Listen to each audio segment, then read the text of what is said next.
It's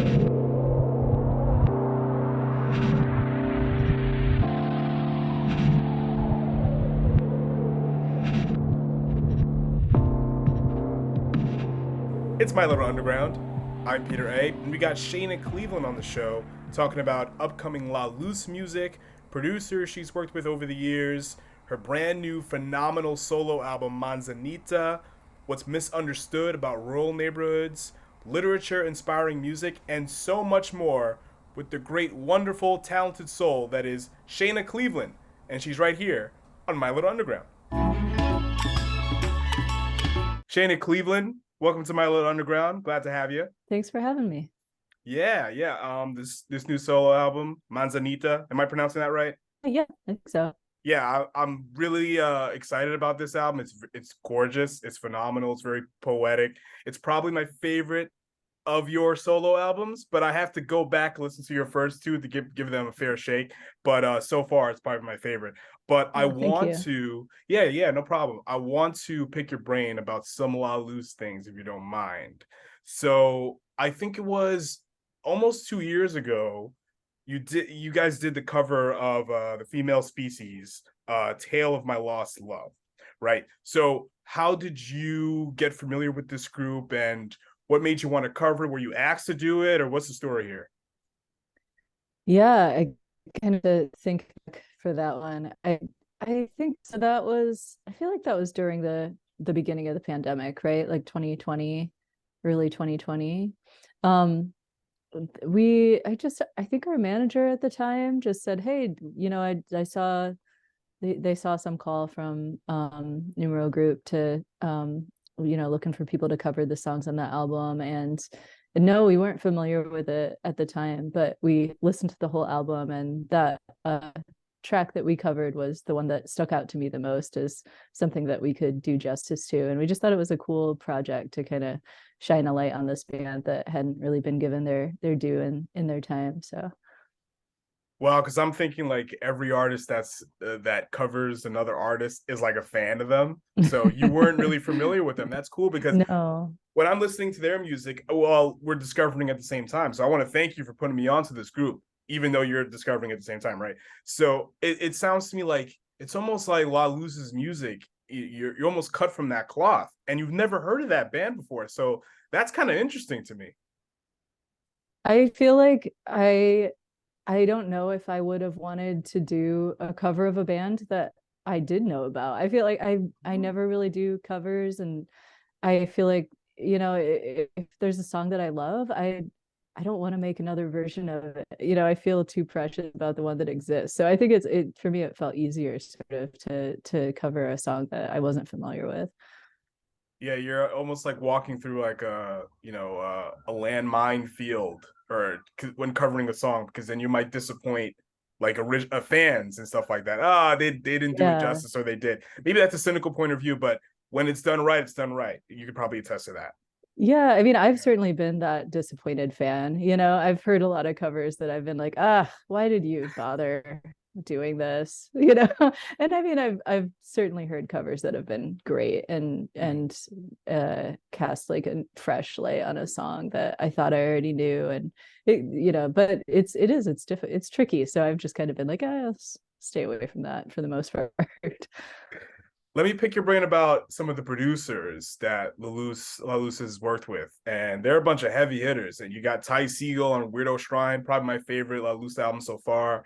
You had Dan Auerbach of the Black Keys, and then you had Adrian Young recently. So all of these people, how did what's your relationship like with them, and what are some of your biggest takeaways of working with them? Did they elevate your sound, or they compliment is a better word, compliment your sound? And what are some things that you've applied to all aspects of your artistry, if that makes sense?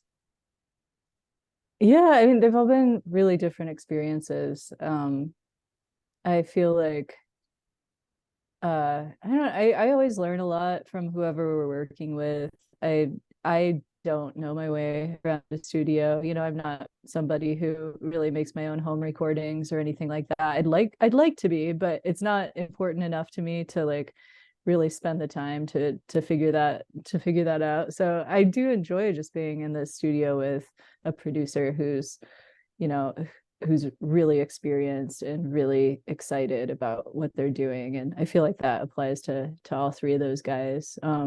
With Ty, it was kind of like he was like, let's make basically like a live album, like let's just like track everything live pretty much and just kind of try to get the energy of the band in that way. And then with Dan on Floating Features and Adrian on the self-titled album, it was more like it felt more like more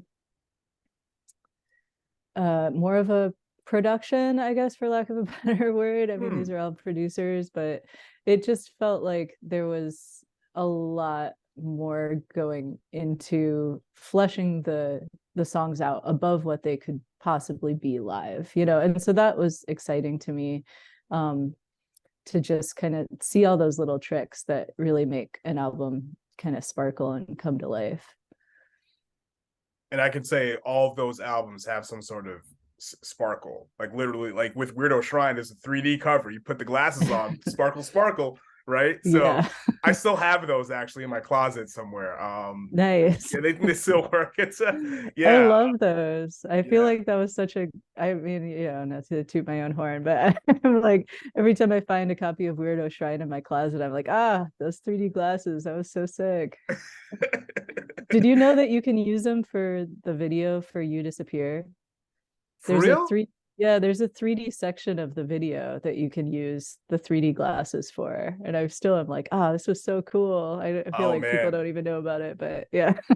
that's cool. That is cool. I got it. I'm gonna try that. When we get off here, I'm gonna definitely give that a whirl if I can find it, because I know Yeah. I never took it out of the packaging. I kept it inside, Oh, so okay. it should be all right. It should be all right. It's almost freeing for you. Last thing on La Luz here, but it's almost freeing and selfless to kind of lend another outside agent, being a producer, to kind of help you with the band and kind of get an outsider's perspective on what your sound is. Do you feel like it's something that you would consider like in the future, or just kind of letting someone else say, okay, these are my thoughts on how we can help or elevate your sound? Yeah, I think, well, so Lulu's just finished recording our next album actually, and Ah, that the original idea was that we were going to go in and like just do an EP and then like maybe give it to somebody to totally remix and just like see what happens if we give this all these songs to somebody else to just like do whatever they want with them, without our input. And then we ended up liking it so much that we were just like, oh no, this is an album, this is just going to be an album. yeah. And so we didn't do that, but we did work with a new producer who I feel like it was, yeah, it was cool. It was like we were kind of like, oh, let's work with this producer, it's not like as big of a name as Dan or Adrian, but we kind of thought we were just making this thing that we were going to give to somebody else. So we were like, oh, just work with this producer that seems cool, but we were not that familiar with, and I feel like, yeah, we were just so surprised and stoked on what we made with this person that we were just like, okay, let's just keep doing this. This is sounding amazing. So I don't know. I'm just like, I feel like we've had really good luck with the people that we've worked with, and certainly didn't know what to expect with Adrian because he had never worked with a band before. He had worked with a lot of artists, mostly in like hip hop, jazz, world music genres, but like he had never worked with, certainly not a rock band, and like he said, like never a band before at all. So we were kind of like, all right, well, see what happens. But I kind of like that feeling of just like being like, let's just take a chance on this collaboration and see where it goes. I feel like we've never been disappointed yet. So Yeah, I was like surprised that he was doing. I'm like, oh wow, let's see what's gonna happen here. yeah, we were And I surprised too. We same, were like, wait, do it? Okay.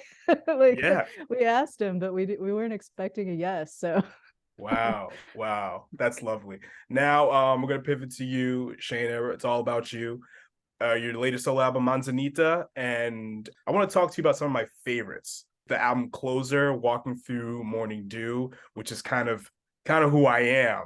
Really, I love the morning. I love Mm. the mist and all that stuff. When I went to Puerto Rico as a child, there's nothing like a Caribbean morning and a sunrise. Nothing like it. So Mm. here you're kind of talking about the change of the season, which is what I associate your music with, and La Luz and your solo work as well, and kind of like rebirth and spring in California. And is this your most creative season, do you feel?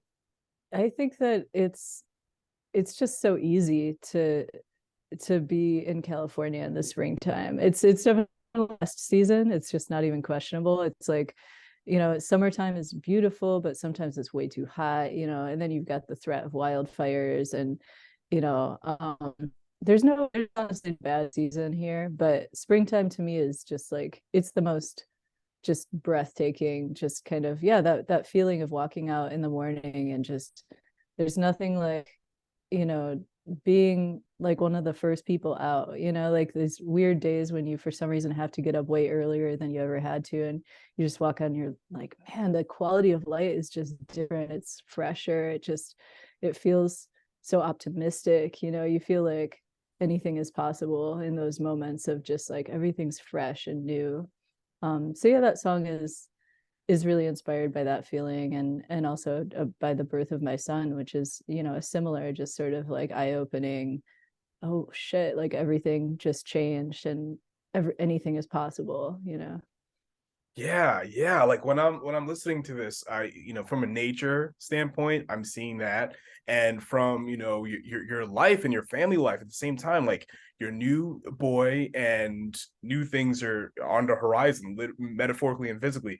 There's really nothing like, because I don't have a green thumb, New York City boy, but like when I go outside during the springtime, just the smell and the sight of like flowers and plants and seeing the trees full of leaves, like there's nothing like it to me, nothing like it. It's the best, it's the greatest time.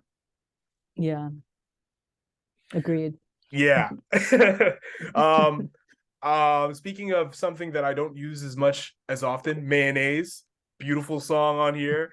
And this is inspired by the works of author Richard Brautigan. Am I pronouncing that right? Rodigan, yeah. Radigan, Mhm. yeah. So, do you think, I've been thinking about this a lot lately? Hope maybe you'll agree, maybe you'll disagree.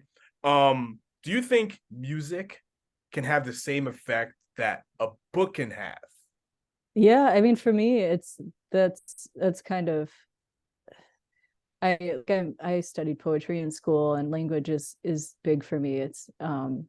I feel like I just love the way that it can illuminate the world in a way that allows you to see things in a different way. And you can have this, three people can have the same experience, and based on how it's recounted, it could just look completely different. And I feel like music is capable of that too. I remember seeing, when I was a kid, there was like, I think it was an episode of it's like some show on PBS, like a kid show, and it was showing the same thing but with different music, like the exact same scene, and it was like really ominous, scary music, and then it was really happy music. It was like showing an alligator walking down the street or something, but like it was just like so amazing to me that the power over your emotions, the same exact thing happening, but different music, different words, your feeling, your experience of that thing is like completely changed. Yeah, I feel like music and language are both so transformative in that way, that's what sort of appeals to me about both of them. I think that when you're reading a book and listening to like music in any sort of capacity, they give the listener or the reader agency. It opens up their imagination. So I Mm-hmm. definitely feel that way. Like there's a certain commonality with books and music that I feel with. Like if I'm listening to Stereo Lab or even your music, I'm seeing the things that is playing. My mind is Yeah. creating this image, and because when I'm hearing your music and I'm reading the descriptions of some of your songs, I'm seeing it. I'm seeing Mm-hmm. your house. I'm seeing bugs, I'm seeing plants, I'm seeing that. I'm seeing Yeah. I'm seeing all that. And I think that's one thing that maybe, I don't know, maybe a lot of people think about, but both things are important to me, both mediums, and this is why I love both of them, literature Yeah. and music. So I think yeah, it makes sense. I think it makes sense that it would be more the easier and more possible for you to see yourself in an art form where everything's not, you know, already there. Everything's not visible, like music and writing, it's yeah, you can see yourself in those situations because there's no one else there. The visuals aren't there. So you get to, I feel like in some ways it's like that's why they kind of tug at our emotions, and in that way is we can really relate, we can really see ourselves in those places because no one else is there already. yeah. And it kind of helps because we live in an age of overstimulation of everything, right? So these mediums, music and literature, even though both inspire each other, they take you away from those screens and they let your mind work, which is awesome to me. um Yeah. Another one of my favorites on Manzanita is Mystic Mind. Sonically too, because it has a little twang to it. I really love that. I think it's really, really cool. And you're painting this picture of rural life, right? So what are some things about living outside of a city to a more rural environment? What are some what are some elements of that are misunderstood in your opinion? Yeah. Yeah, I mean it's interesting. Like we moved here from Los Angeles Yeah. and we had lived in me and my partner Will had each lived in cities, different cities throughout our lives, but never really in a small town. I grew up in a mid-sized town, but it wasn't like this. Um, and I think like when we moved out here, I remember one of my friends saying, "Are you gonna buy a gun?" Like it was kind of like, oh no, you're gonna be out there in the wilderness, like you're gonna need a gun. And I mean that's real. Like probably most of my neighbors have guns.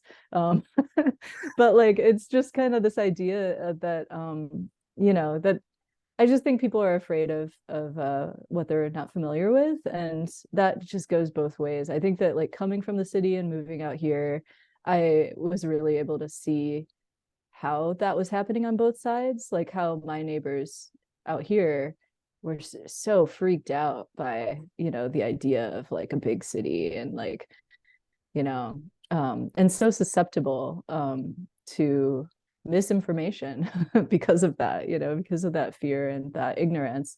And but the same also, goes for uh my friends in the city and me when I lived in the city. Like for example, I think that, if I would have seen somebody driving down the street with like a Trump sticker on their truck, um, when I lived in LA, I would have been like, that person sucks. Like that person probably hates me without even knowing me. And like, maybe they even want to like cause me harm. I don't know where I would have gone with it, but like I just didn't know people like that. So like moving out here, it's like one of our nicest neighbors is like lifetime NRA member, like Trump 2020 yard, I'm like, but he's super nice dude, like just like really helpful. I know he would like be there for us if we needed him. So that kind of thing, it's like it's just nice to be reminded that the world is more complex and nuanced than like um what we were being shown in media, and also just like these fears that sort of build up over time. I think when you're in like one environment for a long time, like either be or a rural environment, it's just nice to know that like I don't know that like yeah, things aren't so simple. To me, that's been I don't know how to like sum up that misconception, but just like people not really like yeah, both sides sort of being afraid of each other, and just out of like ignorance. Um in a way that's comforting, in a way it's terrifying, We to all we all see. have more in common with each other than we realize. For sure, because totally. Yeah. I mean, Kate, like we're yeah, yeah, we're all people, then like being a person is hard, we're all susceptible to the same shitty things, that could happen in life. I yeah. mean, some of us obviously susceptible different set of shitty things, based on like your like level of privilege. But in the end, it's just ridiculous to see like how people are just so played by the media, to be afraid of each other. It just like keeps people down. Have you seen that show, The Last of Us, or played the video I game? haven't. I haven't yet. Oh No. man, it's everything we're talking about. Like Is it good? I'm scared to see it. it's phenomenal. Oh It man. is All right. phenomenal. Like it tugs at the emotional heartstrings a little bit, but it because at the end of the day, there's no cable news, right? The people have one thing in common to survive, right? That's what it Uh-huh. is. But it's a fascinating watch, absolutely fascinating watch. Um, so this album, correct me if I'm wrong. Side A, you recorded while you were pregnant, and then side B, you finished it out after giving birth. Well, side A, I wrote while I was pregnant, and B, it Uh, was written after birth. Yeah. So it's just in the writing. right, right. So both of those phases of this album, what were some things like obviously about you're pregnant and you're giving birth, how did those two elements of being pregnant and after giving birth affect you artistically, like as a musician? I think that while I was pregnant, I was just surprised by just how much of a psychedelic and mysterious time it was. It just felt to me like just so cool and strange. And after my son was born, I think it was a different feeling. That like some of that mystery was gone. Like he was here. I could see him.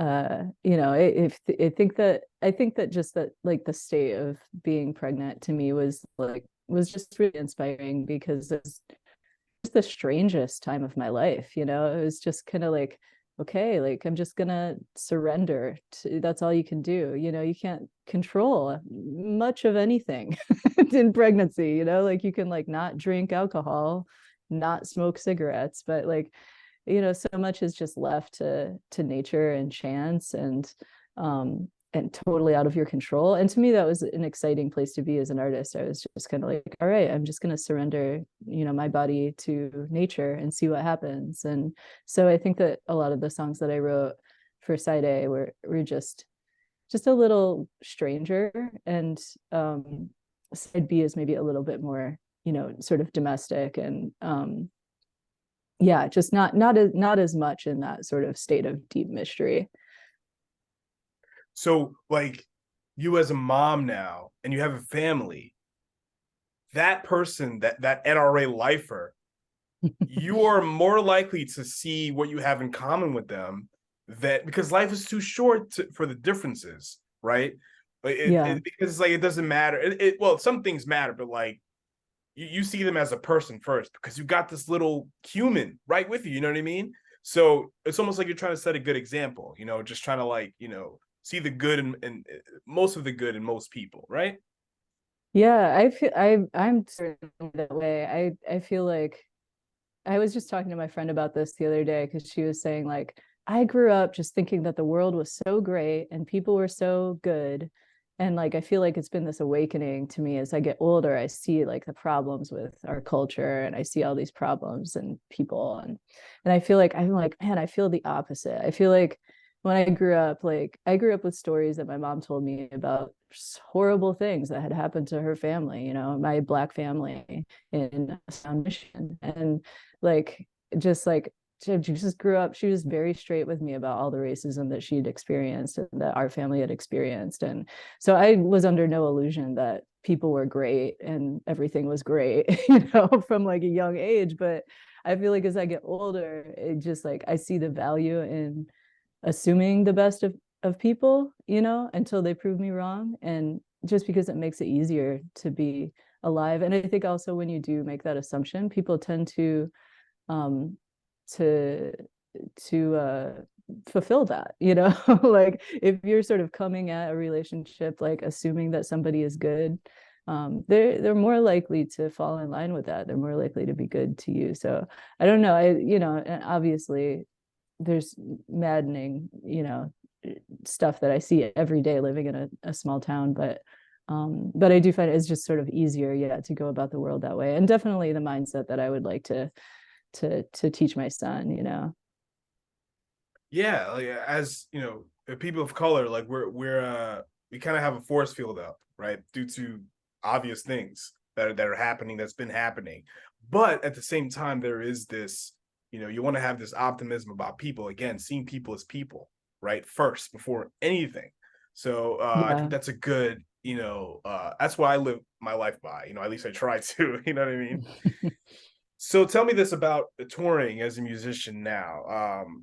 Do you have a new perspective, be it good or bad, you know, after giving birth and news of rising visa costs, battling and defeating cancer, and the financial risks of touring as a musician? Do you have a new positive or negative perspective on this? I feel like, yeah, I just everything that makes it harder to do this just makes it sweeter for me, you know? I think that like, yeah, just like everything that makes it a little bit more difficult to get out on tour and to play shows for people just makes the experience of doing it just so good. It just makes me appreciate it more, you know? So I don't know. I think like when I became a mom, I was like, oh yeah, just no problem. Like I'm definitely going to keep doing what I'm doing. You know, I was sort of like, you know, maybe sort of naive, and it's obviously more difficult, but like it was never a question. I was just like, yes, like that's what I want to show my son, that I'm like following my dreams, you know, and that you can do that. But then yeah, with cancer, I was just like, all right, if I get out of this, it's gonna be so good to play. You know, it was one of my first thoughts the whole time. I was just like, all right, you know, if I come out of the other side of this and I'm able to start touring again and like everything works out or whatever, it's like how that's just gonna feel so incredible, you know, to stand up there again. And it has. It's been like so good that I had to stop into the audience after shows because I was like, I get too emotional, you know. Like people come up to me and just, and people, some of our fans were so emotional too, you know, like because they had just seen what I'd gone through, and they, you know, people would just say like, I'm just so glad that you're here and stuff. And I can't hear anything like that without just starting to tear up a little bit.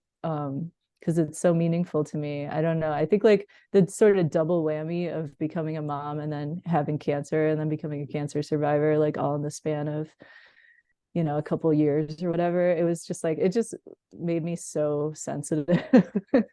And I'm just like, but you know, and you know, I think that like I love it though. I'm just like, yes, I'm fully experiencing everything. I'm not holding back, you know, and like um yeah, playing shows just feels so good because I feel like I'm able to be open in a way that maybe I would have been a little afraid of being before. You know, I'm able to be like to just really give it everything that I have.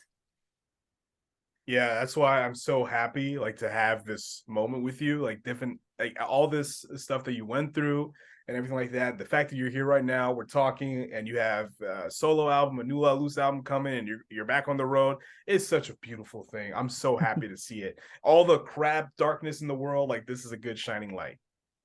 Thank you. Yeah. Well, the new album is Manzanita. Shana, thank you so much for coming on My Little Underground. You know, this is your time. Plug away. Tell people where to find your things. Uh, my name's Shana Cleveland. I don't know. You could just Google it. Manzanita out March 10th. Yeah, I will be on tour for this record. I'm going to the East Coast in April. This is not announced yet, actually, but it will be by the time this comes out. So I'll be on the East Coast, Midwest in April. I'll be on the West Coast in May, opening for Shannon and the Clams. And I'll probably be on the West Coast again in July. Also, some other stuff I'm like, is that going to be announced yet or not? Also, some of I'll lose dates. I'll just say that, but I can't say anything else because I don't know when it's going to be announced. But pretty good. All right. Okay. Thank you so much, Shane. I appreciate you. Yeah, thank you, Peter. It was great to talk to you.